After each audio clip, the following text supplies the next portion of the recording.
Telangana deputy CM Bhatti Vikramarka AICC అధ్యక్షుడు మల్లికార్జున ఖర్గేతో సమావేశమయ్యారు. బెంగళూరు సదాశివనగర్లోని మల్లికార్జున ఖర్గే నివాసంలో జరిగిన ఈ భేటీ సుమారు 40 నిమిషాల పాటు కొనసాగింది.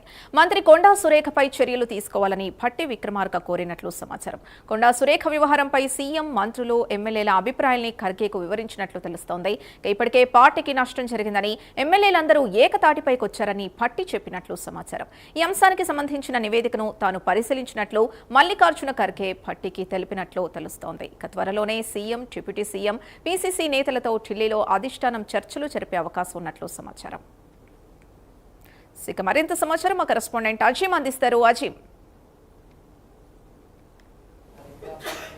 మంత్రి కొండా సురేఖ ఇష్యూ గత వారం రోజుల నుంచి కూడా ఏదైతే కొనసాగుతూనే ఉంది. మంత్రి కొండా సురేఖపై పార్టీ ఎలాంటి నిర్ణయం తీసుకుంటుంది, ఏ నిర్ణయం తీసుకుంటుంది అనే ఒక ఉత్కంఠ, ఆసక్తి ఇటు రాష్ట్ర రాజకీయాలతో పాటు కాంగ్రెస్ పార్టీలో కూడా పెద్ద ఎత్తున చర్చనీయాంశంగా మారిందని చెప్పుకోవాలి. కొండా సుష్మితా పటేల్ చేసినటువంటి వ్యాఖ్యలపై ఇప్పటికే ఎమ్మెల్యేలు బహిరంగంగా ప్రెస్ మీట్ పెట్టి కూడా కొండా సురేఖనే బాధ్యత వహిస్తూ రాజీనామా చేయాలి, క్షమాపణలు చెప్పాలని చెప్పి ఒకవైపు డిమాండ్ చేస్తూ వచ్చారు. ఇక మరోవైపు మంత్రి అడ్లూరి లక్ష్మణ్ రాజీనామా చేయాలని చెప్పి కూడా నేరుగా స్టేట్మెంట్ ఇచ్చారు. అయితే నిన్న ఏదైతే ప్రజాభవన్లో డిప్యూటీ సీఎం భట్టి విక్రమార్క ఆధ్వర్యంలో కూడా ఏదైతే కొండా మురళి భట్టి విక్రమార్కని కలిశారు, అలాగే రాజగోపాల్ రెడ్డి కలిశారు, ఉత్తమ్ కుమార్ రెడ్డి కలిశారు.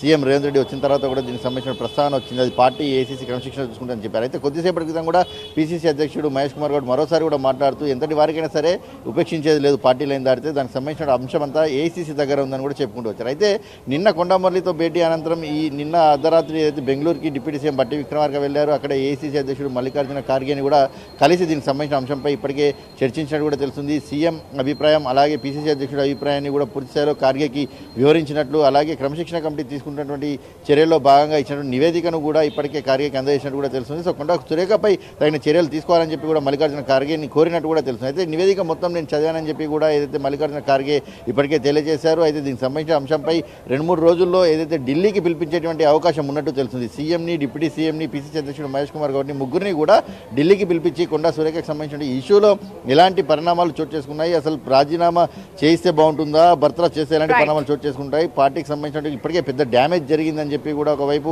పార్టీలో అందరూ కూడా మాట్లాడుతున్న పరిస్థితి కనిపిస్తుంది. సో ఇప్పటికే ఏసీసీ కూడా రాజీనామా చేస్తేనే గౌరవప్రదంగా ఉంటుంది, బర్తరఫ్ చేస్తే పార్టీకి మరింత డ్యామేజ్ జరుగుతుంది, బీసీ మహిళా కూడా అనే అంశాలపై కూడా చర్చిస్తున్నట్టు కూడా తెలుస్తుంది. సో ఈ నేపథ్యంలో ఎలాంటి నిర్ణయం తీసుకుంటారనే ఒక ఉత్కంఠకు మరొక 2-3 రోజుల సమయం పడేటువంటి, తెరపడడానికి మరో 2-3 సమయంలో పడేటట్టు కూడా అవకాశం మనకు కనిపిస్తుంది. Sindhu, thank you Azeem. పల్నాడు జిల్లా చిలుకలూరిపేట